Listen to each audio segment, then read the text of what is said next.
Amada congregação do Senhor Jesus Cristo, há alguns anos atrás, todos nós podemos ficar chocados aqui em nosso Brasil com um caso bem conhecido, que trouxe muito escândalo, não é? E surpresa a muita gente. Todos já devem ter ouvido falar daquele caso terrível onde uma jovem, uma família bem abastada, rica, planejou junto com o namorado e o primo do namorado a morte dos pais. Estou falando de Suzane, não é? Que é de uma família de descendência alemã. Richthofen é o sobrenome dessa família. Esse caso ficou muito conhecido e chocou muitas pessoas, o Brasil inteiro, na verdade, e o mundo até. Como pode uma família como aquela, que aparentemente parecia muito bem estruturada, não faltava nada para os filhos, a própria educação que receberam era uma educação no estilo bem europeu, né? Eles tinham muito conhecimento, receberam tudo de bom que o dinheiro pode comprar de seus pais, não é? Uma educação realmente impecável, falavam muitos idiomas, era uma família realmente muito bem abastada. E o que aconteceu, não é, nesse caso terrível, foi que essa jovem, inconformada com a maneira como seus pais conduziam a sua vida, rejeitou o que os seus pais exigiam dela. Tanto investimento e educação tinham uma finalidade, mas ela rejeitou isso, se relacionou com alguém que os pais não aprovavam e até proibiu o namoro com essa pessoa, mas ela, né, como sendo a principal, foi quem planejou a morte dos seus próprios pais. E foi realmente algo chocante aqui em nosso Brasil. Eu estou citando esse caso porque esse é um exemplo máximo de desonra ao quinto mandamento. É o que queremos aprender hoje, o quinto mandamento. Como, naquele caso, em vários outros casos, em nossa cultura hoje, o quinto mandamento é zombado, não é? É completamente desrespeitado pelo mundo. O quinto mandamento, para lembrar os irmãos: honra teu pai e tua mãe, para que se prolongue os teus dias na terra que o Senhor, teu Deus, te dá. Em todo canto em nossa sociedade, não somente naquele caso específico, mas em toda a sociedade, em toda a cultura, a figura dos pais, não é completamente menosprezada e zombada. Isso é comum. Na cultura amada, né, a nossa cultura pop, a cultura dos filmes, das séries, dos desenhos, geralmente se retratam os pais, principalmente o pai, a figura masculina, não é? Como sendo alguém tolo, burro, alguém desatualizado, quadrado. Nós temos vários exemplos de filmes e séries que retratam os pais assim, e em contrapartida, os jovens ou as crianças são tratadas nesses filmes e séries, muitas vezes, como sendo os inteligentes, os sábios, e tudo gira em torno deles. Nossa cultura está completamente infestada desse pensamento estranho, de rejeição à autoridade. Algumas pessoas pensam que, ora, o grande culpado das revoluções do mundo é Karl Marx, por exemplo. Não é? Os socialistas na história, os marxistas são os grandes culpados das revoluções. Não. É injusto dizer isso. É injusto. A revolução é algo da natureza humana. Não é algo de uma ideologia. A ideologia apenas sistematizou a coisa. Na verdade, o homem é revolucionário, o homem é rebelde em sua própria natureza.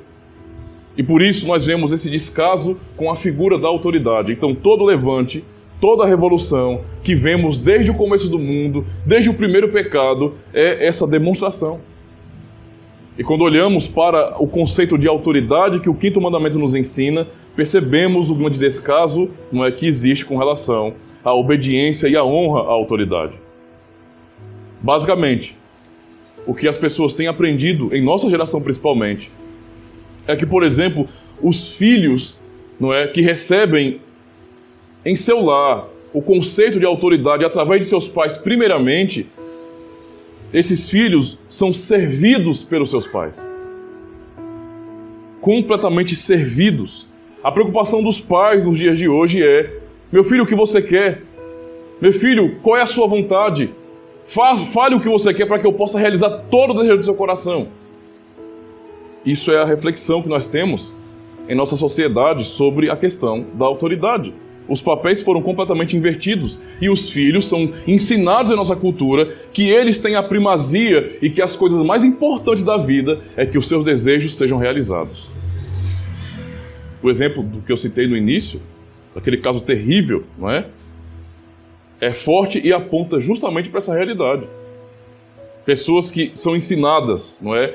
Que o que importa é que sua vontade, os seus desejos sejam realizados. Esse é o Deus delas. Eu quero falar então sobre o quinto mandamento nesta manhã com o seguinte tema: o quinto mandamento e o dever de respeitar as autoridades. Vamos ouvir um pouco, de maneira mais abrangente, sobre esse quinto mandamento. E vamos observar isso em 3 partes básicas, que é, primeiro, quem devemos respeitar? Quando observamos o quinto mandamento, temos que nos perguntar quem devemos respeitar. E a segunda pergunta é como devemos respeitar? E por fim a terceira pergunta, por que devemos respeitar? Temos que entender o ensino deste mandamento. Eu quero convidar os irmãos a abrirem suas Bíblias em Romanos capítulo 13. Vamos ler do verso 1 a 7 e em seguida vamos também para o texto de Éfeso. Romanos capítulo 13, do verso 1 a 7.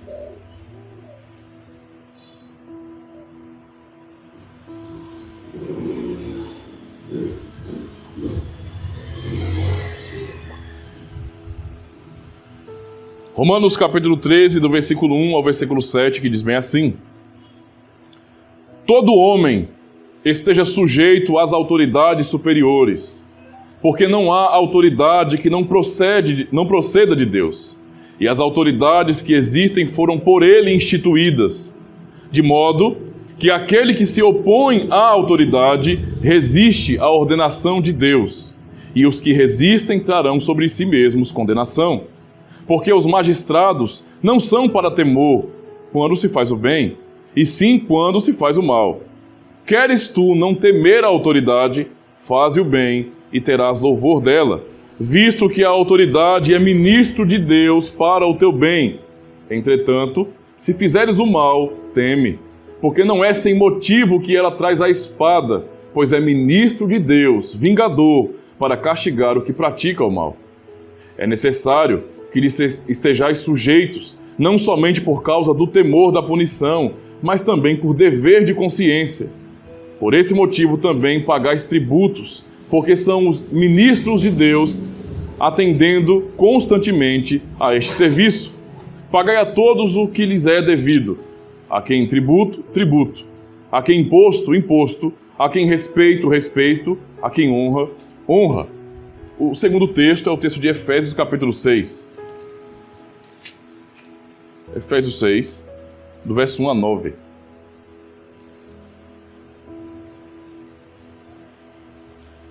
Efésios 6, do versículo 1 ao 9, diz bem assim: filhos, obedecei a vossos pais no Senhor, pois isto é justo.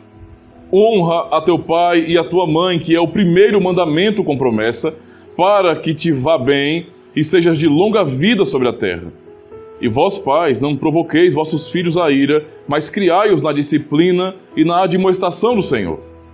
Quanto a vós outros, servos, obedecei a vosso Senhor segundo a carne, com temor e tremor, na sinceridade do vosso coração, como a Cristo, não servindo à vista como para agradar homens, mas como servos de Cristo, fazendo de coração a vontade de Deus, servindo de boa vontade como ao Senhor e não como a homens, certos de que cada um, se fizer alguma coisa boa, receberá isso outra vez do Senhor, quer seja servo, quer livre.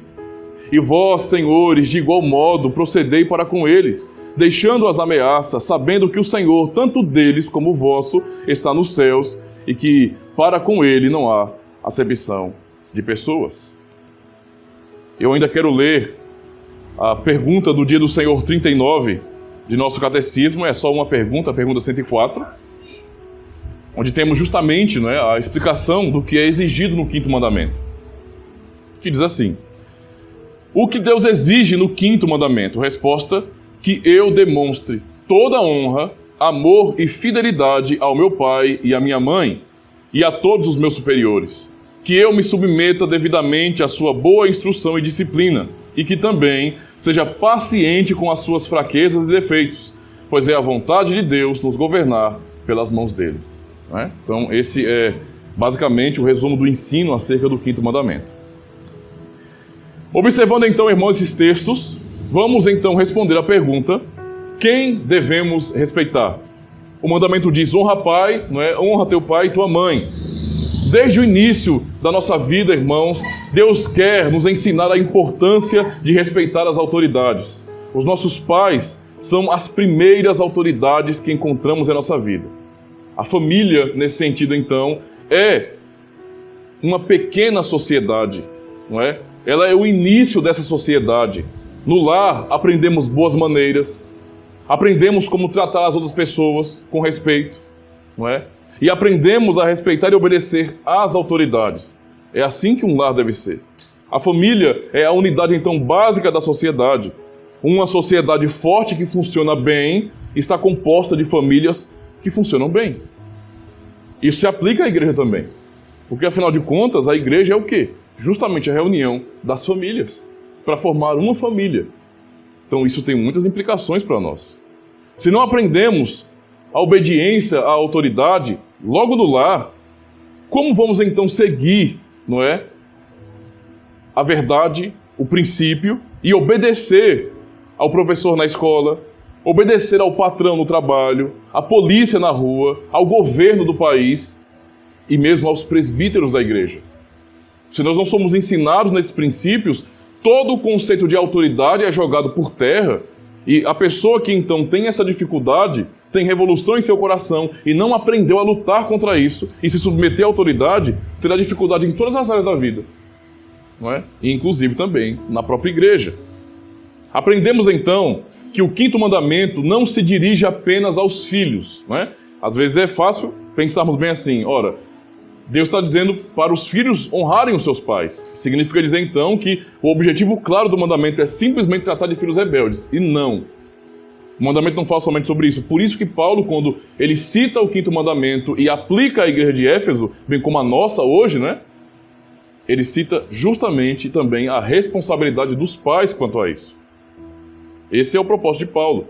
Por isso ele vai dizer: e vós, pais, não provoqueis a ira a vossos filhos, mas criai-os na doutrina e na admoestação do Senhor. Nós podemos fazer um paralelo desse texto de Efésios, que Paulo cita aqui, né, sobre a responsabilidade dos pais, de criar os filhos na doutrina e na admoestação do Senhor, com Deuteronômio capítulo 6, quando Moisés começa uma série de sermões aplicando os mandamentos que ele acabou de repetir no capítulo 5. Não é? E dizendo aos pais: vocês são responsáveis por inculcar a lei do Senhor na mente dos filhos de vocês. Às vezes nós imaginamos, e eu sei que muitos cristãos são assim, muito místicos, né? E imaginam que as coisas com Deus são todas automáticas. Ora, eu sou um cristão, o Espírito de Deus habita em mim, então vamos deixar rolar. Tudo vai se encaixar perfeitamente. Não é assim. É por isso que o Senhor nos dá leis, princípios, ordenanças, mandamentos. Paulo entende então que pais infiéis podem prejudicar a vida de seus filhos. Podem incentivar os seus filhos à rebeldia. Veja, pais incentivam seus filhos à rebeldia. Veja que não podemos apenas olhar para o filho rebelde, mas também para os pais, que contribuíram com isso, que ajudaram, que incentivaram com sua infidelidade a rebeldia de seus filhos. Não é por acaso que estamos vivendo momentos neste país, não é? No mundo inteiro, na verdade, onde nós temos o tempo todo essa juventude revolucionária, não é? Os mais fáceis de serem levados por ideologias, por partidos, por movimentos supostamente sociais, são os jovens. Os jovens que estão na escola, numa faculdade, todos eles são conquistados por um pensamento de revolução e vão realmente fazer greves, não é? Fazer passeatas, protestar por coisas que eles mesmos nem entendem. Eles estão sendo ensinados, não é? A serem rebeldes. Os pais fazem isso quando eles maltratam os filhos. Maltratar os filhos não é aplicar disciplina física. Maltratar os filhos é não reconhecer a dignidade deles e não discipliná-los para o fim de que eles aprendam e entendam o caminho do Senhor. Existe muito em nossa sociedade pais que simplesmente batem nos filhos. Ora, a disciplina física ela é exigida pela palavra de Deus. Nós não temos que ser hipócritas como cristãos e dizer bem assim: nós agora somos da ideologia da Xuxa, não é? Não dê pisa nos seus filhos, não é? nós somos xuxinianos. Não é assim. A Escritura nos ensina que os filhos, quando necessário, devem receber disciplina física, sim. Essa é a realidade. E se a pessoa diz, o mundo é o que diz o que é a verdade, então não seja cristão não, desvie logo, vá para o mundo, não é? Porque não tem sentido a pessoa ficar negando o que a Escritura ensina e se dizer cristão. Não faz sentido. O ponto é, irmãos, que nós aprendemos aqui, de maneira bastante clara, que os pais são responsáveis e quando os pais, nesse sentido, maltratam seus filhos, ou seja, aplicam a disciplina sem propósito de conduzi-lo ao caminho de Cristo, ou então negligenciam a sua responsabilidade de ensinar os seus filhos, eles estão conduzindo seus filhos à rebeldia. Esse é o problema que nós temos aqui. E veja como é fácil, né? Nós, conservadores, cristãos, temos princípios bíblicos da lei de Deus. Nós podemos apontar para todos aqueles que vestem uma camisa vermelha com algum símbolo partidário, não é? E dizem, nós queremos a revolução, nada de submissão de filhos a pais, nada de submissão de esposa a seus maridos, nada, temos que acabar com isso. Isso é desigualdade, isso é desrespeito, tem que haver igualitarismo. Nós olhamos para essas pessoas, para esses grupos e os acusamos de revolucionários, de lutarem contra a igreja, de lutarem contra os princípios da lei de Deus. Mas o Senhor não está apontando diretamente para o mundo, para a sociedade, para aquilo que é terceiro, não. Ele está dizendo isso justamente, primeiramente, para os pais. A maior preocupação nossa não é reparar se os socialistas, se os marxistas têm ganhado espaço na sociedade e corrompido as crianças e os jovens. Mas olhar para a nossa própria vida como cristãos e entender que é nossa responsabilidade como os pais e não vai adiantar usar as revoluções culturais, não é, como bode expiatório. Eles contribuem, mas quando eles recebem os nossos filhos, recebem eles mal educados. Recebem eles sem princípios da palavra de Deus. Filhos de crentes, que passaram a vida inteira só indo para a igreja, mas os pais não abrem a Bíblia em casa e ensinam seus filhos. Não estão ali conduzindo, cumprindo a palavra de Deus na vida de seus filhos. O resultado, esses filhos não têm base, eles não têm conhecimento. Eu não estou dizendo que você fazer isso vai garantir seu filho. Ninguém garante nada aqui. Né? Você pode se esforçar o máximo que você puder. E isso não é a garantia que lá no futuro ele vai ser um cristão fiel, melhor do que você. Não. Todo o esforço que nós fizermos para o bem de nossos filhos, ainda assim teremos que no final, se eles se tornarem pessoas de Deus realmente, glorificar o Senhor, porque isso é a sua graça. Essa é a realidade. Mas ainda assim, nós somos responsabilizados pelo Senhor quando não fazemos isso. Quando não assumimos o nosso papel no lar. E então quando a escola, quando a faculdade recebe essas crianças, recebem elas completamente sem estrutura. É tão fácil então você conduzi-las. É tão fácil você dizer para elas o que é e fazer com que eles rejeitem os seus pais. É o que tem acontecido. E muitos até choram, muitos pais, eu entendo a dor, mas choram pensando, o que foi que eu fiz de errado? Não é? Eu nunca fiz nada para ensiná-lo o que é mal, mas você fez o que é o esforço suficiente, o máximo que você pode fazer para ensinar no caminho correto. A omissão, ela não é neutra. Isso é uma coisa muito importante, irmãos. A omissão não é neutra, não é? Isso então nos mostra, irmãos, pelo quinto mandamento, que existe um peso, não é, sobre a nossa consciência, sobre a vida de cada pai e de cada mãe. Isso significa dizer que nós temos uma responsabilidade enorme sobre nossos filhos.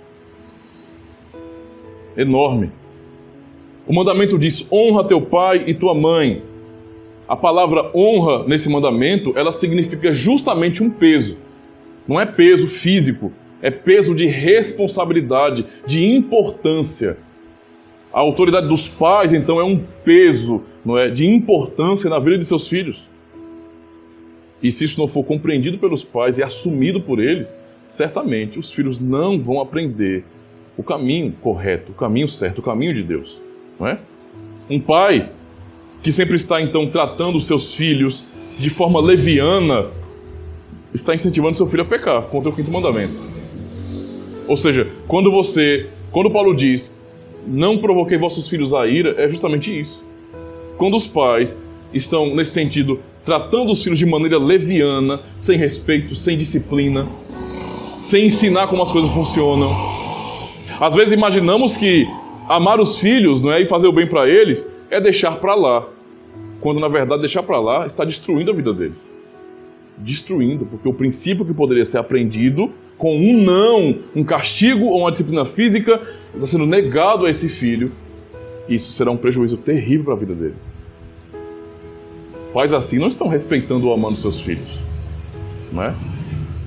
Deus nos ensina então que devemos respeitar as autoridades. Agora veja, inicialmente somos nós autoridades como pais, mães, que devemos então ensinar isso aos filhos, para que então se cumpra isso. Então, em primeiro lugar, este mandamento se dirige aos filhos, que devem honrar os seus pais, mas este respeito também deve, nesse sentido, ser aplicado a toda a autoridade. Se não houver então a compreensão desse conceito em casa, tampouco haverá lá fora. Tampouco haverá lá fora, não é? É por isso que você vê tanta gente com dificuldade. Gente que odeia a polícia, não sei porquê, né? Que odeia tudo que tem a ver com a autoridade. Se tem alguém que está no comando, eu odeio essa pessoa. Como? Você não consegue entender, achar uma lógica para isso, mas é assim. Paulo diz então que nós devemos, né? Em Romanos 13, ele vai dizer o que no verso 7? A quem tributo, o que nós devemos? Pagar nesse sentido. A quem tributo, tributo. A quem imposto, imposto. A quem respeito, respeito. E a quem honra, honra. Tudo isso falando de autoridade. Então, quando o filho aprende a honrar e respeitar seus pais, ele também deve respeitar a sua professora, deve respeitar as pessoas idosas, não é? A Bíblia diz, por exemplo, em Levítico capítulo 19, verso 32, olha o que o Senhor diz ao seu povo: diante das cãs, não é? O que são cãs? São pessoas de cabelo branco, anciãos, pessoas velhas, não é? Levantarás, o que ele fala para os jovens, diante das pessoas mais velhas, dos anciãos, você vai se levantar, você vai honrar a presença do ancião e temerás o teu Deus. Eu sou o Senhor. Eu estava lembrando de uma conversa nessa semana em família, que há 30 anos atrás, talvez um pouquinho mais, na escola, quando o professor chegava, os alunos se levantavam para receber o professor. Era assim que acontecia. Quando o diretor passava por ali, um coordenador, alguém de autoridade na escola, os alunos tinham esse princípio de se levantar para respeitar a autoridade daquele oficial ali. Enquanto hoje, professores, líderes de escola, me perdoa a expressão, não passam de palhaços. Não tem a menor serventia, porque veja, se você é colocado em uma instituição para você dar disciplina àquelas crianças, e no final de tudo elas não são disciplinadas, qual é a sua função? Você serviu para quê? Isso torna a escola, no nosso contexto, uma coisa absolutamente inútil. Inútil. Veja, não é uma luta contra a escola, mas se no final de tudo isso, os alunos não aprendem o que é disciplina, não aprendem o respeito por meio dos seus líderes, não aprendem que se eles não forem fiéis, não cumprirem os seus deveres, eles não vão passar de ano, eles vão ser reprovados, eles vão ser punidos, advertidos. Se isso não acontece, se não fazem acontecer de verdade, o que está se ensinando para essas crianças? Que eles vão ser revolucionários, rebeldes, que a autoridade não tem valor nenhum. Ou seja, escolas, ou o conceito, vamos ser mais assim, claro, o conceito de escola em nosso país é um conceito completamente falido, inútil. É nas escolas, não é, que existe uma formação para a rebeldia. O mal acontece em casa, na escola isso é desenvolvido. É bem assim, irmãos. E quem procura lutar contra sabe muito bem como é difícil. O mandamento, então, fala justamente sobre isso, para que os filhos aprendam a olhar para o mundo e reconhecer a autoridade. Eu sei que parece estranho para nós, século XXI, ter esse respeito, não é, considerável realmente por pessoas mais velhas. Mas nós somos cristãos. Nós não somos como o mundo. Se é para que nós, não é, tenhamos uma maneira de viver, uma cosmovisão como o mundo, então qual é o nosso cristianismo? Que cristianismo é esse? Tem que haver diferença em nossa maneira de pensar. Nós temos que reprovar o mal. Nós não temos que sair do mundo, mas nós temos que reprovar o mal. Nós estamos aí, mas quando a coisa for errada, eu como cristão tenho que dizer e me separar daquilo. Se o mundo hoje não respeita os mais velhos ou as autoridades, o nosso caminho é completamente diferente. O quinto mandamento, então, também traz a responsabilidade para os pais. Devemos, então, nos comportar como pais, primeiras autoridades na vida de nossos filhos, não é? De tal forma que nos mostremos dignos de honra e respeito. Isso é aplicado até à igreja. Por exemplo, a igreja escolhe os seus oficiais. A igreja precisa olhar para homens em treinamento e a igreja precisa julgar se tais homens realmente têm condições de pastorear o rebanho de Cristo. Se eles são homens fiéis, humildes, dedicados à palavra de Deus, se eles podem exortar, ajudar os irmãos a compreender a palavra. Não é uma questão da pessoa se impor, né? Vai ser obrigatória. Fulano vai ser presbítero da igreja. Não existe isso. O pastor dizendo, olha, irmão fulano, aí começa a politicagem, né? Nesse sentido, a politicagem, a camaradagem, né? Eu tenho lá uma chácarazinha e se o pastor me colocar aí como obreiro, né? A gente consegue... Ó, pastor, todo final de semana, se eu quiser passar lá, tipo assim, pega um sabadão com sua família, de grátis, né? Só bênção. Eu tenho uma coisinha ali, eu vou ajudar o senhor, eu vou dar um, sabe? Eu vou ofertar até mais para o senhor. Na baixa, eu vou dar uma oferta ali, né? Pública para os irmãos ali na comunidade, mas na baixa eu vou chegar aqui para o senhor e eu vou reter parte do que eu vendi, né? E eu vou, em vez de depositar aos pés dos apóstolos, eu vou guardar para mim, mas depois eu entrego para o senhor. Tá combinado assim? Não é? E aí o senhor vai e coloca meu filho para ser presbítero, né? Meu irmão para ser um diácono da igreja, para ser alguém de autoridade. Investe nele para ser pastor também. Não. A igreja não pode aceitar nesse sentido que homens se imponham. Mas a igreja tem que reconhecer tais homens. É assim. Aplicando esse contexto ao lar, os pais, eles não podem simplesmente dizer bem assim, eu sou o pai, eu sou a mãe, eu mando, eu desmando, e se achar ruim, vai levar no beiço, né? Ora, para que a autoridade aconteça e seja reconhecida, esse pai e essa mãe precisam ter moral. Eles têm que ser exemplo. Entende? Um homem que não tem moral, ele não segue padrões morais, ele não é fiel, ele não é um exemplo, não pode, ele não tem autoridade, ele perdeu isso quando ele vai falar com o seu filho. E o seu filho vai bem assim, eu não vou fazer nada. Ele vai dizer o quê? Ele vai correr para o pastor e falar assim, pastor, meu filho não me obedece. Meu irmão, por favor, né?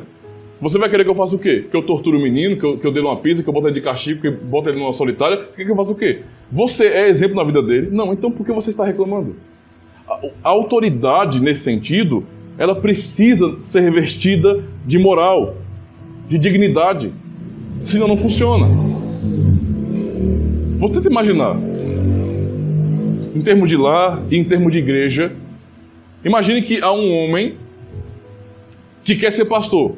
Esse homem é uma pessoa que não... Já começa por aí, né? Eu até boto um parênteses. A pessoa diz que eu quero ser pastor, meu sonho é ser pastor. Ser pastor, eu falo, o irmão gosta de ler? Gosto não. Então desista, vá fazer outra coisa. Você gosta de ler? Não. A sua vida como pastor vai ter que ler a palavra, ler livro de teologia, viver estudando para você passar isso para a igreja. O irmão quer fazer isso? Não. Então desista. Já começa por aí.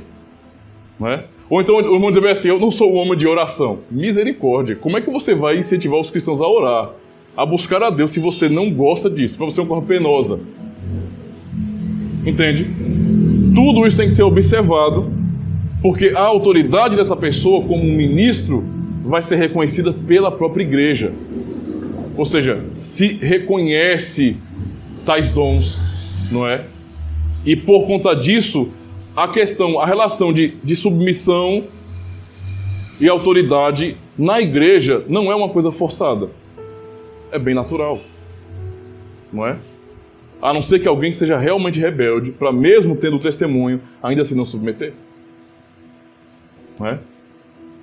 Então isso é muito, muito importante mesmo, irmãos. Se não respeita os pais no lar, não é? tampouco se respeitará a polícia, tampouco se respeitará as autoridades lá fora, se não respeitar os pais. Né? E é justamente contra isso que o 5º mandamento, ele é contra, ele combate, nos ensinando justamente que o nosso papel nessa célula que é a família é justamente fazer com que os mandamentos sejam cumpridos, mas não exigir como um fariseu, faça você que eu não vou fazer não. Ou o que nós conhecemos, né? Na nossa cultura, faça o que eu te digo, não faça o que eu faço. Não existe isso. Tem que haver, então, respeito, moral, fidelidade, para que a família possa, então, submeter. Senão, não funciona. Não é? Não funciona. A segunda resposta, a segunda pergunta, na verdade, nós ouvimos primeiro quem devemos respeitar. Todas as autoridades, começando dos pais até qualquer autoridade nossa, até o nosso patrão no trabalho. Mas como devemos respeitar as autoridades? O catecismo nos ensina justamente isso, essa resposta. Pensando até no catecismo de Westminster, por exemplo, citando aqui, a pergunta 127 fala exatamente de maneira detalhada como respeitar as autoridades. A mesma coisa o nosso catecismo faz aqui no Domingo 39, ensinando que nós devemos realmente prestar toda honra, amor e fidelidade ao meu pai, à minha mãe e a todos os meus superiores. Ou seja, honra, amor e fidelidade. Se você quer ensinar essas atitudes aos seus filhos, é essencial abandonar a má cultura familiar. Olha um ponto importante aqui. Para que isso comece a funcionar, é necessário abandonar a má cultura familiar. O que é a má cultura familiar? Os filhos não têm hora para dormir, dormem quando querem. Os filhos assistem o que querem sem a consulta dos pais. Não é? Os filhos comem o que querem. Não, meu cardápio é diferente da minha família.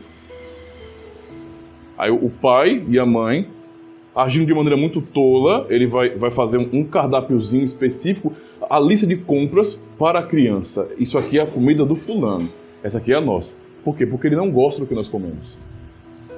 Irmãos, até isso nós determinamos. Nós, pais. Essa é a questão aqui.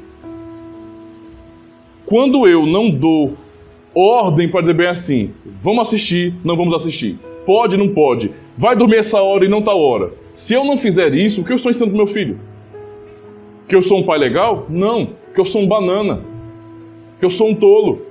Que eu não tenho moral, que eu não tenho respeito, que a autoridade não tem valor nenhum, que eu posso ver uma vida completamente desregrada, entendeu a situação? Que eu não tenho que seguir princípios, regras.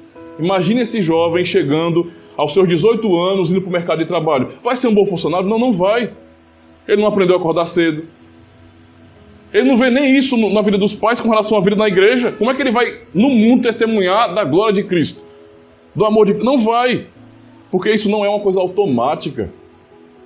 Nós aprendemos isso em casa primeiro. E não é uma questão simples. Não, isso marca a nossa vida para sempre. Toda a nossa vida aqui, neste mundo, vai ser marcada por esses princípios que recebemos logo no início de nossas vidas. Entende? E isso realmente é muito, muito importante para nós. É porque, como pais, precisamos ter o controle, não é, na vida de nossos filhos. Eu sei que não é uma situação fácil, irmãos, porque escola alguma vai ensinar isso hoje. Porque nenhum auxílio que você procurar do Estado ou conselho das pessoas hoje vai te ensinar isso. Vai falar totalmente ao contrário. Não, dê liberdade ao seu filho. Seu filho quer namorar? Deixe. É a vontade dele, é o corpo dele. Seu filho quer sair com amiguinhos que você não concorda com a índole, não, deixa. A criança tem que ter liberdade, ela tem que se descobrir, ela tem que ter autonomia. Conversa fiada, autonomia para adultos, e olhe lá. Para adultos, e olhe lá. Pais têm que determinar na vida de seus filhos, é assim, assim, assado.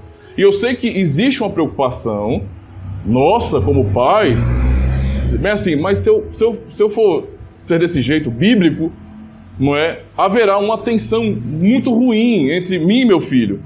Entre eu e meu filho, perdoe, entre eu e meu filho. Então, haverá essa tensão, essa dificuldade, essa problemática, e eu não quero ter que lidar com isso, não é?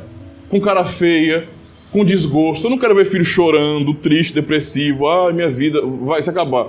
Irmão, sinceramente, a culpa de uma geração tão podre e fraca é nossa. É nossa. O jovem de hoje não sabe o que é sofrimento, não. Sabe não, de jeito nenhum sabe. Se você falar eu não dou um iPhone pro infeliz desse, ele se mata, ele corta os seus pulsos, ele toma veneno, ele fica em depressão. O mundo é assim.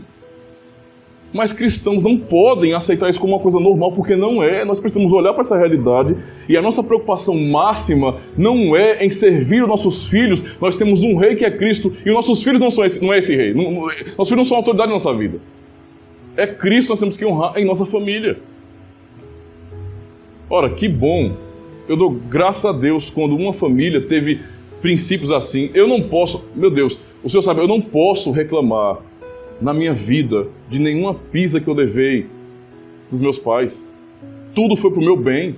Hoje eu entendo isso. Você acha que um filho que também é criado assim não vai entender? É claro que vai. No momento, é claro que não é uma coisa boa. Mas pais cristãos, não é? Eles não só têm um currião na cintura. Não é só uma cinta, não. Eles têm a palavra de Deus. Abrirem, lerem para os seus filhos a lei, lerem sobre o amor de Cristo, ensinar. É por amor que o Senhor nos corrige. Assim eu também tenho que fazer com você. Para ficar claro. É assim, irmãos. Não é? É assim. O mundo não é como nós queremos. Não é. O mundo já é muito bagunçado, muito podre. Não podemos confiar nas instituições, infelizmente. Mas uma coisa nós podemos fazer. Em nosso lar, lutar pelos nossos filhos. Lá fora ninguém vai lutar por eles. Você acha que professores, psicólogos, líderes, o Estado está preocupado com a vida dos seus filhos? Dos nossos filhos? Com a nossa vida? Não. Não é isso. Nós somos apenas números. Essa é a realidade. Nós é quem temos que nos preocupar com isso aqui. O que eu estou ensinando para meus filhos? O que eu estou ensinando? Mesmo quando um filho desvia-se, uma coisa que um pai e uma mãe podem alegar como testemunho para a glória de Cristo é: eu ensinei. Eu ensinei. Eu lutei, eu fiz o que eu pude, eu chorei, eu orei, eu fiz o que eu pude. Mas eu não posso salvar ninguém.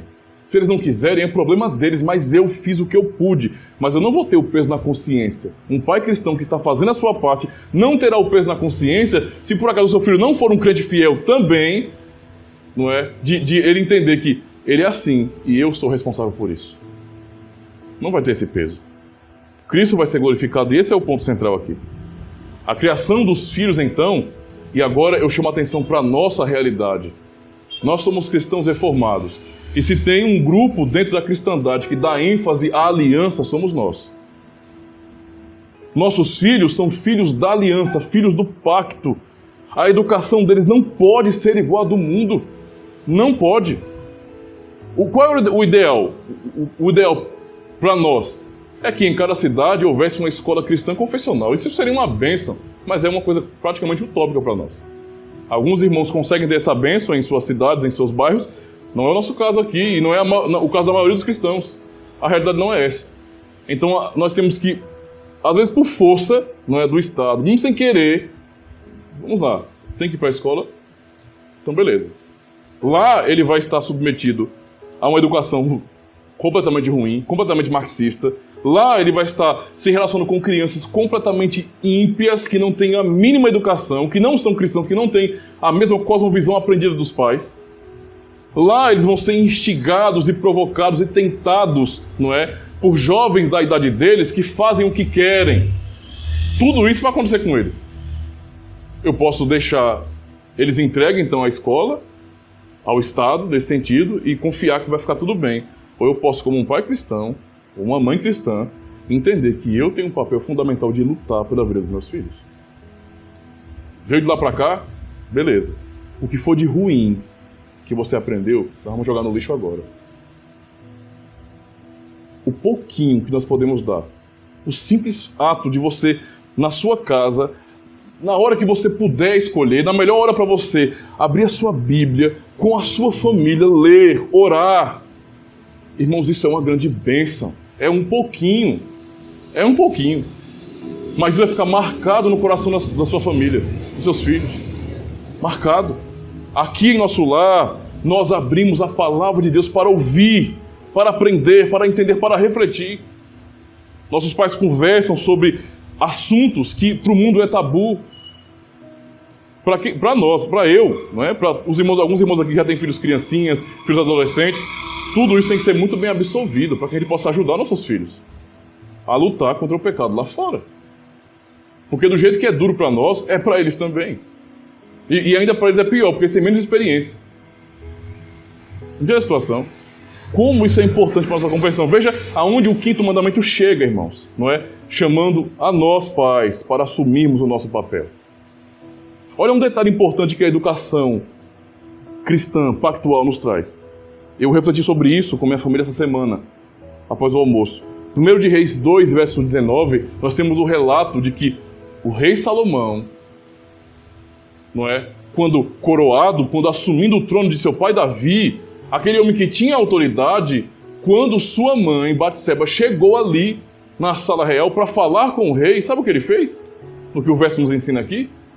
O rei se levantou e foi de encontro à sua mãe, e se curvou diante da sua mãe. Irmão, não é qualquer um, era o rei de Israel. O rei de Israel, que prestou honra à sua mãe. Creio eu que, como um filho da aliança, como ele era, ele aprendeu muito bem de cedo a educação da aliança, para se entender como realmente sendo do pacto de Deus e compreendendo o conceito de autoridade. E por isso tomou essa atitude. Não é?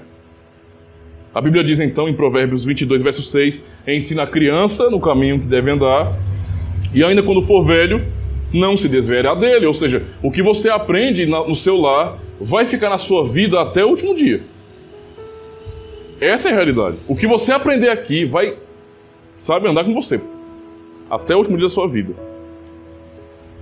Agora, presta atenção nisso. Mais importante, então, do que o nosso trabalho no dia a dia, porque nós vamos usar desculpas. Vamos usar desculpas. É porque eu trabalho muito, pastor, eu não tenho tempo para meus filhos. Eu sou uma pessoa muito ocupada. A minha preocupação maior é dar o melhor para eles. E eu pergunto, que melhor é esse? É melhor o quê? É ter dinheiro para poder comprar um PS4 para ele? Um PS5 que vai lançar agora, já lançou, sei lá? É isso que é o melhor para o seu filho? O melhor para o seu filho é dar para ele roupas de marca, roupas caras? É isso? É poder pagar para ele ir para o cinema a cada filme que lança? Isso é o melhor para os seus filhos? Olha, são coisas boas. Tendo condições, faça, aproveite, se alegre nisso. Isso é uma maravilha. Mas o melhor para os nossos filhos não são essas coisas. Nós damos tudo o que o mundo diz que é bom, mas aquilo que mais importa, não damos aos filhos muitas vezes. Então, o nosso trabalho o dia todo não é o mais importante para os nossos filhos. O nosso descanso, o nosso lazer não é mais importante do que a graça dos nossos filhos. E aí, ouçam isso com detalhes. Quando Jesus Cristo voltar, o nosso emprego, a nossa conta no banco, os nossos bens materiais acumulados, tudo isso vai perecer quando Ele limpar esse mundo com fogo. Tudo vai se acabar. Mas nossos filhos permanecerão para sempre. Ou no novo céu e nova terra, ou no inferno. O futuro é esse, irmãos. O futuro é justamente esse. Ou vida eterna, ou morte eterna. Devemos lembrar disso como os pais, então. Devemos lembrar disso como pais, então. Não é? A próxima vez, então, que você puder, nesse sentido, educar, estiver diante dos seus filhos, não percam essa oportunidade, mas falem. Os guiem. Pela misericórdia de Cristo, ensinem seus filhos a não serem assim, entregues à sua própria vontade. Não é? Isso realmente é uma bênção para nós e o Senhor quer nos conduzir assim. Como podemos prestar honra, amor e fidelidade aos pais e superiores? Honramos a autoridade pela obediência. Nossa preocupação, então, para que o 5º mandamento se cumpra, não é se os nossos filhos vão gostar ou não das nossas ordens.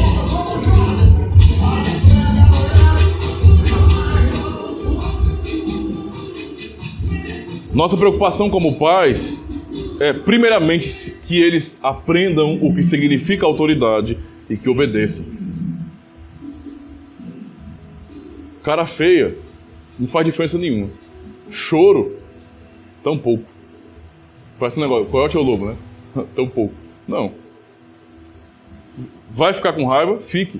Não vai morrer de raiva, não. Garanto. Tive muita raiva na época da juventude, da infância. Vai chorar? Vixe, quem chorava era eu, não é? Morri por causa disso? Não, só me fez bem. O que temos que aprender é a obediência. Obedeça, obedeça. E os pais têm que se preocupar com isso, com a obediência, não é? Provérbios 8, aliás, capítulo 1, verso 8, diz bem assim: filho meu, ouve o ensino de teu pai e não deixes a instrução de tua mãe. E Jesus nos ensina essas coisas por sua própria vida, obedecendo ao Pai.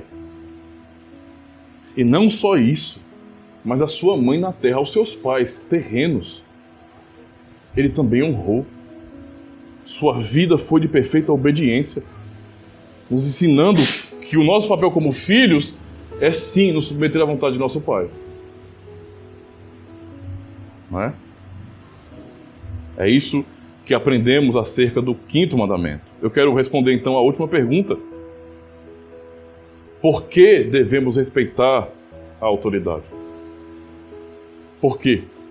Porque Deus quer nos governar pelas mãos das autoridades. É o que o nosso catecismo nos ensina. Aprove ao Senhor nos governar pelas mãos das autoridades. Deus nos governa pela mão dos pais, no início de nossas vidas. Deus nos governa pelas mãos dos presbíteros. Deus nos governa pelos nossos patrões, pelas autoridades políticas, não é? Pelos magistrados. Deus nos governa por meio de autoridades. Essa é a razão, não é? E Paulo dá ênfase a isso quando ele aponta para essa realidade. Para aquelas pessoas que têm dificuldade com o conceito de autoridade, Paulo diz no verso 1, não é? De Romanos 13, veja, no capítulo 3 de Romanos, ele fala: não há autoridade que não proceda de Deus. E as autoridades que existem foram por ele instituídas.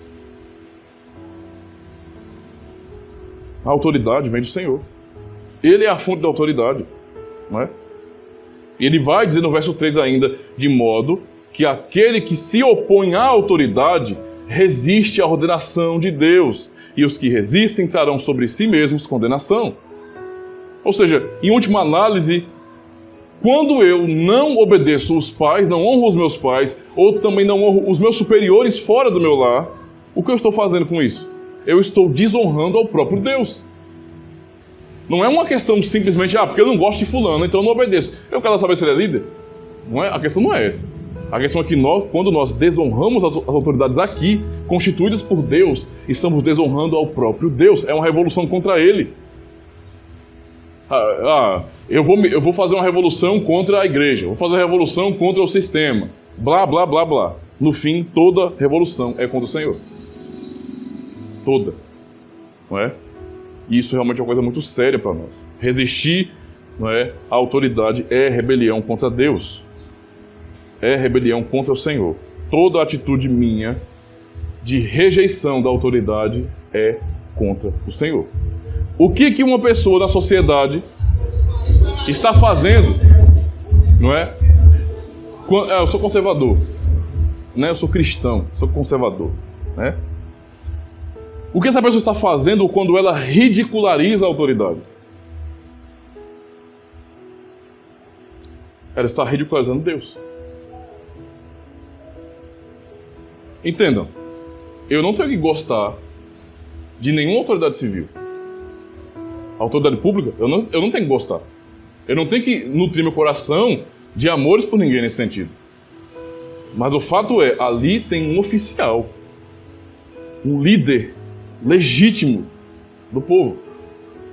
Por mais que eu não goste dele, eu lhe devo respeito. Entendeu? Eu lhe devo respeito. Aí eu vou chamar a atenção para uma coisa importante. Nós aprendemos, nessa situação de guerra cultural brasileira, a tratar a política, por exemplo, como sendo uma questão de futebol, né? O meu time contra o seu. Basicamente é isso. Basicamente é isso. Então fica mais ou menos assim. Eu não vou citar nome, certo? Não importa aqui, mas... tem um líder que é de direita, que é conservador, a ele nós honramos. Mas aí veio a eleição e um líder de esquerda ganhou. Ele é um cachorro, ele é um miserável, ele é um cão. Um cristão está pecando se fizer isso. Ora, se ele for tirado do seu cargo pelo seu roubo, tudo bem. Ele é um bandido. Mas enquanto ele for o presidente, o líder, ele é um oficial sobre a minha vida. Eu devo, como cristão, honra a este homem. Eu não posso desonrar o ofício dele. Ele pode ser tudo isso que eu acabei de dizer. Não prestar, mas ele é um oficial. E em nome do ofício, da autoridade que não é dele, mas de Deus, eu devo honrá-lo. Entendeu? A vida não pode ser um fla-flu. Não se resume a isso. Às vezes nós queremos olhar para os revolucionários e não enxergamos a revolução nossa. Não, eles são revolucionários. Nós de direita de forma nenhuma. Irmãos, tomemos cuidado. Porque o ponto é, a nossa ridicularização contra as autoridades constituídas é ofensa a Deus. É ofensa ao Senhor. Esse é o ponto aqui máximo. Quando os apóstolos, Romanos 13, Efésios capítulo 6, mas Romanos 13 especificamente, eles ordenaram a submissão às autoridades romanas, eles tinham em mente que os governadores, os imperadores eram pessoas maravilhosas, cristãos genuínos, pessoas que amavam a verdade, pessoas limpas, de moral. Não, eram homens ímpios, perseguiam a igreja. E mesmo assim, só se um apóstolo era doido, né? Para poder ver assim, olha, a igreja está sendo perseguida, é odiada pelo império, eles são mortos por ordem do império. Como é que um apóstolo chega para nós cristãos, que somos mortos, perseguidos, jogados em coliseus, e fala, vocês têm que honrar essas autoridades. Se você não fizer isso, você está desonrando a Deus. Você está resistindo a Deus. Não é? Então veja até onde o quinto mandamento chega. Isso é muito importante para nós, irmãos. Há um detalhe importante sobre a punição que vem por desonra às autoridades. Nós vemos se manifestar na sociedade, claro, né, por Constituição, a punição para quem descumprir as suas leis. Deus, que é a razão da autoridade, que é a própria autoridade, também do mesmo jeito ordena a punição àqueles que desonram os seus mandamentos. No passado, isso era feito de maneira teocrática em Israel. Mas nós estamos mais numa nação que é a igreja. Nós somos uma igreja dispersa em várias culturas, então isso não se aplica a nós. Porém, eu queria citar um exemplo para os irmãos de quando um filho, porque esse exemplo é mais escandalizar um pouquinho, mas é a Escritura quem diz, não é? Quando um filho não honrava os seus pais, não está falando de criança não, aqui não, está falando de quem foi criado e que se manteve rebelde até a sua fase de maturidade e continuou nessa rebeldia, trazendo desonra aos pais. O texto de Deuteronômio, capítulo 21, verso 18 a 21, nos ensina bem assim, ouçam com atenção. Se alguém tiver um filho contumaz e rebelde, que não obedece à voz de seu pai e à de sua mãe, e ainda castigado não lhes dá ouvidos, seu pai e sua mãe o pegarão e o levarão aos anciãos da cidade, à sua porta, e lhes dirão, nosso filho é rebelde e contumaz, não dá ouvidos à nossa voz, é dissoluto e beberrão. Então, todos os homens da sua cidade o apedrejarão até a morte. Assim, eliminarás o mal do meio de ti. Todo Israel ouvirá e temerá. Aí o cidadão moderno, misericórdia, Deus era severo demais. Severo não, ele é santo. Não é de severo não, ele é santo. É o que ele é. Se ele disse não faça, se fizer, morre. Aí a gente vai e fica um pouco mais aliviado. Não estamos numa teocracia não, né, pastor? Não. Ninguém vai matar a gente, não se preocupe. A não ser que vire comunismo aqui. Mas ninguém vai matar a gente, né?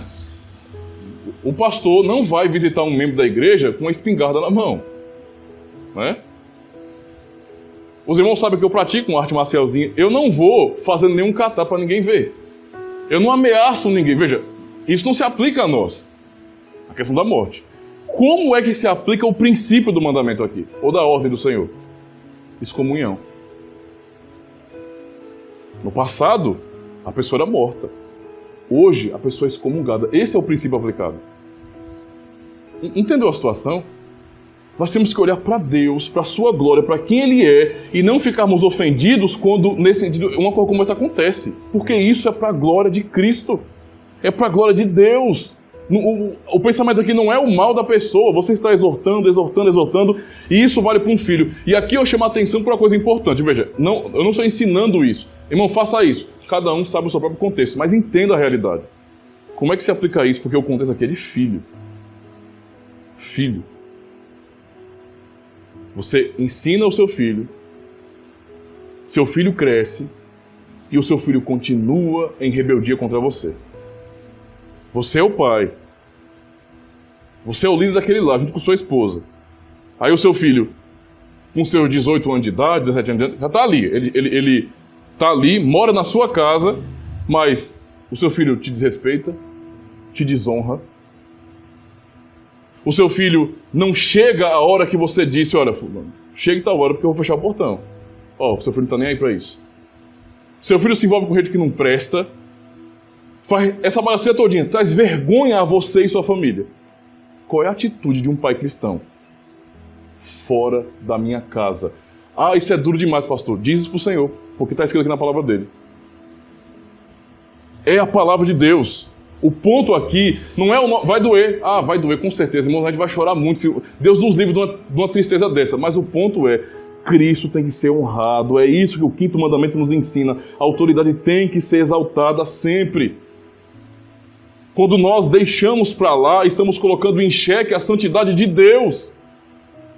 Dizendo que Ele não é tão santo assim, que Ele não é essa autoridade toda. Quando nós, preferimos abraçar e legitimar o pecado. E não punir o pecado. Quando o Senhor exige isso. Você acha que era fácil para um pai levar um filho para uma coisa como essa? Olha, estamos levando o nosso filho para diante do povo ser apedrejado até a morte. Tenta imaginar a dor no coração desses pais. Em chorar, nós tentamos, nós lutamos, nós choramos, nós fizemos de tudo por ele. Mas ele não muda. E o Senhor ordenou, o mal não prevalecerá no meio do povo. Ou seja, no meio do povo de Deus não há lugar para rebeldia. É o povo do Senhor. É o povo do Senhor. Temos que então olhar para essa realidade e já hoje começar a nos preocupar com isso. Deus, tem misericórdia da minha família, tem misericórdia de mim, da minha vida, para que eu não seja assim, um homem rebelde, uma pessoa rebelde que não se submete à autoridade, que não honra o teu nome acima de tudo. É isso que o 5º mandamento nos ensina. E o Senhor nos ensina de maneira tão larga: obediência traz vida, irmãos. Vida. É a desobediência que traz maldição sobre a nossa vida. Toda a autoridade vem do Senhor. E isso tem consequências seríssimas em nossa vida. Não é? Seríssimas. Eu quero concluir fazendo aqui algumas aplicações últimas. Para que venhamos fazer uma análise muito bem em nosso coração sobre o 5º mandamento. O que pais cristãos entendam a situação agora, porque agora é a análise do 5º mandamento, junto com o 4º mandamento. E vocês vão entender isso muito bem. O que pais cristãos estão dizendo aos seus filhos, né? Quando chegam atrasados no culto. Eu quero que você pense nisso.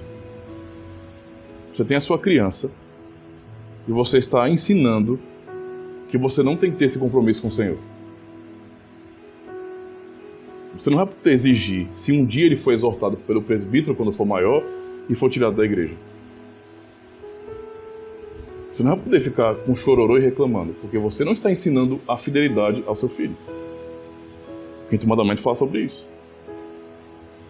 E quando a pessoa não vem para o culto, o que está ensinando para o seu filho? Olha, nós podemos entender o culto de uma maneira muito mundana. Qual é a maneira mundana? É a maneira incrédula. O que é o culto para o incrédulo? É a reunião de bando de besta. Eu não sou obrigado a ficar ali, é bobagem. Mas o que é o culto para um crente no Senhor? É a santa convocação de Deus. Ele nos chamou. Quando eu, como um cristão, não é, tendo a responsabilidade de criar meus filhos no caminho do Senhor, falto aos cultos, o que eu estou dizendo com isso? Eu estou dizendo para os meus filhos que Deus não me chamou. Eu estou dizendo para os meus filhos que Deus não é essa autoridade que algumas vezes eu digo que é. Eu estou dizendo para os meus filhos que eles podem, nesse sentido, deixar Deus em segundo plano na vida deles. É o que eu estou dizendo para eles. Aí eu fico, filho, seja crente, ore, busque a Deus. Mas a minha atitude é faltar o culto, é me afastar das atividades da igreja. Eu não procuro manter a minha fidelidade ao meu compromisso. Os meus filhos aprenderão exatamente isso.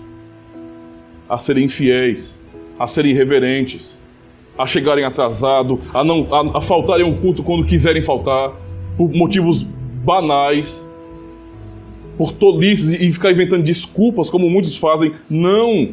Quando eu faço isso, eu estou desonrando a Deus, a sua autoridade, não é? Deixando de ir para o culto. Porque foi o Senhor quem chamou a sua igreja. Não é um chamado meu. Não é um chamado da Igreja Reformada, Defesa da Fé, ou de qualquer comunidade cristã, não. É um chamado do Senhor. Em cada comunidade cristã, eu sei que acontece, aos montes, em cada comunidade cristã espalhada por esse mundo, aonde os cristãos rejeitam o santo chamado de Deus, não é?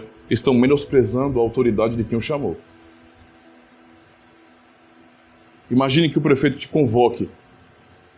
Imagine que o juiz da cidade te convoque. Hoje, tal hora, você tem que estar aqui. Não vá não para ver. Sob a intimação de você ser preso, se você não estiver ali. Você vai.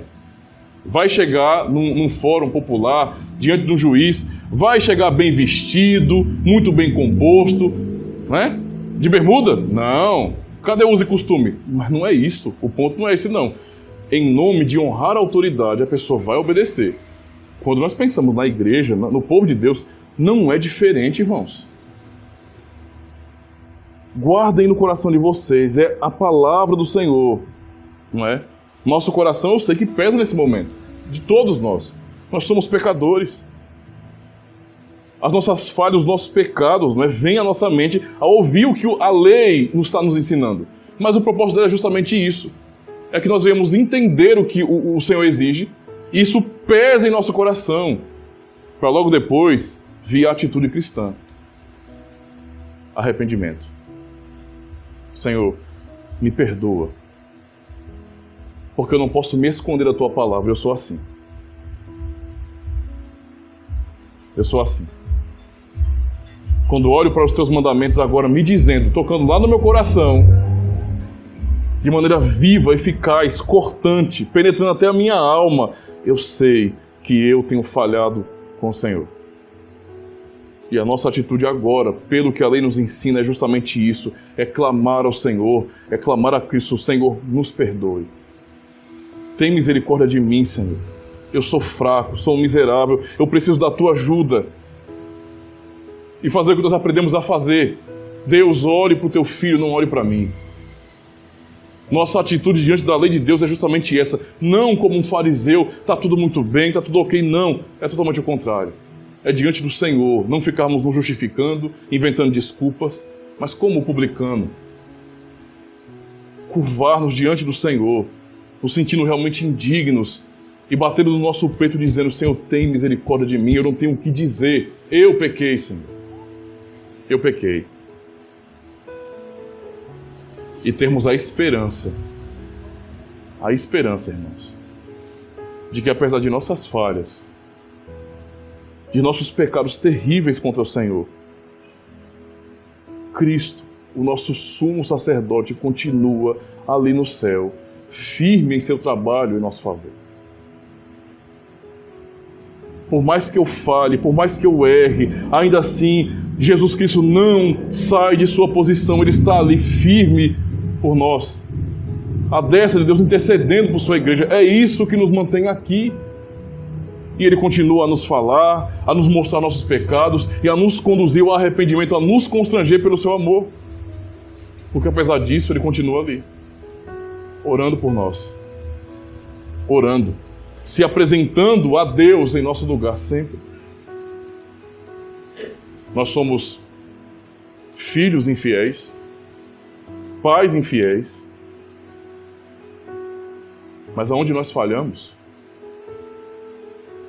Aonde nós, como filhos, desonramos nossos pais e desonramos ao Pai, Cristo, com sua perfeita, piedade, com sua perfeita fidelidade a Deus, Ele honra o Senhor. Ele é o Filho perfeito que se apresentou em nosso lugar. É por isso que nós temos esperança ainda de ouvirmos essa palavra, apesar de sermos chamados à atenção, mas não entender que Deus está dizendo, eu vou destruir vocês. Não é isso que o Senhor está dizendo. O que Ele está dizendo é, se arrependam, porque eu já perdoei vocês em Cristo.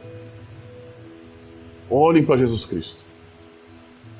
Que venhamos, irmãos, em nome do Senhor, buscar, uma vida de piedade, de justiça, e sermos levados ao arrependimento por causa de Cristo. Olhemos para Cristo, façamos aquilo que Paulo nos ensina em Colossenses capítulo 3. Temos que viver olhando, como se estivéssemos olhando para o céu, nesse sentido buscando as coisas do alto, onde Cristo está sentado à destra de Deus Pai Todo-Poderoso. A bênção que nós aprendemos ali é que agora nós estamos escondidos em Cristo. Estamos nele, diante de Deus. Podemos buscar justamente o nosso Senhor, o nosso sumo sacerdote. Amém? Oremos ao Senhor, meus irmãos. Ó Senhor, não podemos, Senhor, apresentar desculpas diante de Ti. Não podemos, Senhor, tentar arrumar argumentos para justificar nossas falhas. A verdade é que somos pais falhos, filhos falhos, que tantas vezes não procuram realmente buscar a glória do Teu nome. Tantas vezes colocamos, Senhor, qualquer outra coisa como prioridade na nossa vida. E negligenciamos o nosso compromisso com o Senhor. Ó Senhor, é o Senhor o grande Rei que do céu nos chama. Não são homens nos chamando, Senhor, mas é o Senhor, o grande Rei, o Rei do Universo. Nós jamais poderíamos orar tendo a convicção de que o Senhor nos ouve. Nós jamais poderíamos cantar e sabermos que o Senhor se alegra em ouvir a Tua igreja cantar, nem ouvir a Tua palavra, se o Senhor não tivesse nos chamado. É o Senhor. Por isso mesmo, ó Deus, diante da Tua palavra, suplicamos que ajude-nos, que nos constranja pelo amor de Cristo, mas que conduza a nossa vida, que nos leve a compreender o nosso papel neste mundo, que nos faça entender a grande bênção que temos, Senhor, a grande bênção, que nós, pecadores miseráveis, nós podemos clamar ao Senhor, Te chamar de Pai, por causa de Cristo. Nós podemos ter a esperança e a certeza de que a nossa própria carne está no céu, Senhor. De que um homem como nós, o nosso Cristo, está à Tua direita. E nele nós somos elevados à Tua presença para Te adorar.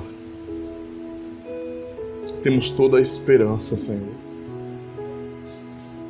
Perdoa-nos. Perdoa, Senhor, os nossos pecados. Perdoa as nossas desculpas. Nós não temos razões algumas para apresentar para falharmos com relação a isso. Pois não é um fardo pesado, Senhor. Não é um fardo pesado sairmos de nossos lares em direção à Tua casa, onde o Seu povo se reúne para Te adorar. Não é um fardo pesado. O Senhor não está pedindo que nós venhamos entregar nossa vida em um país perseguido, como acontece com muitos outros cristãos que estão morrendo, Senhor. Que podem Te negar para pouparem suas vidas, mas não fazem. Te confessam e morrem por isso. Nós não temos como apresentar desculpas algumas. Só podemos pedir ao Senhor perdão e que tenha misericórdia de nós e que ajude-nos a honrar o Teu nome, a colocar o nosso compromisso com o Senhor em primeiro lugar, sempre, a buscarmos a Tua glória e reconhecer quem Tu és. Por isso suplicamos a Ti, Senhor, ajuda-nos. Leva-nos, Senhor, ao arrependimento verdadeiro, ajuda-nos, Senhor. Em nome de Jesus Cristo nós pedimos, tem misericórdia do Teu povo. Trabalhe em nosso coração para que venhamos enxergar essa verdade e compreender que tudo que temos é bênção do Senhor. Nem mesmo ouvindo a Tua lei e reconhecendo os nossos pecados, nós somos tratados pelo Senhor como condenados. Não. O Senhor continua, mesmo nos exortando, nos mostrando o caminho para Cristo sempre. Podemos sempre, então, olhar para o céu como Estevão, quando estava sendo apedrejado, morrendo pela fé. Saber que o nosso Senhor, que o nosso Redentor vive. E é nele que nós estamos seguros. É nele. Tem misericórdia, Senhor.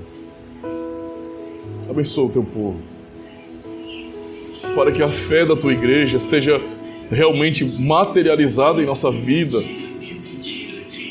para que não sejamos pessoas apenas de discurso,